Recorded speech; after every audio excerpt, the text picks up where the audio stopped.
150வது சங்கீதத்தின் கடைசி வசனம். சுவாசமுள்ள யாவும் கர்த்தரை துதிப்பதாக.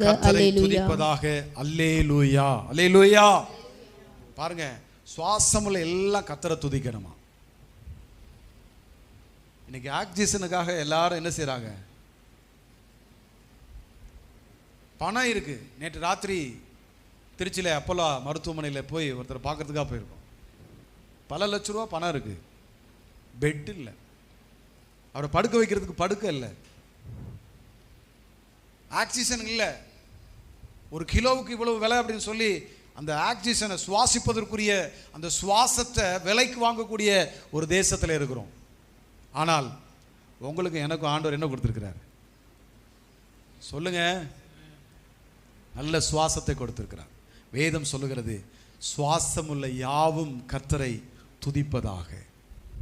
உங்களுக்கு ஆண்டவர் ஜீவனை கொடுத்திருக்கிறார். எரேமியா 45வது அதிகாரத்தின் 5வது வசனம் நினைக்கிறேன். எரேமியா 45வது அதிகாரத்தின் 5வது வசனம் வாசிங்க. நீ உனக்கு பெரிய காரியங்களை தேடுகிறாயோ?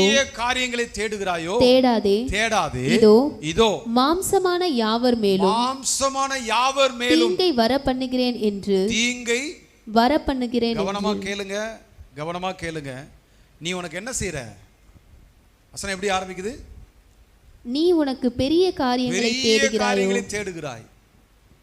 ஆசையை சேர்க்கணும், பணம் சம்பாதிக்கணும், கார் வாங்கணும், வீடு கட்டணும், பெரிய ஆளா மாறிடணும்.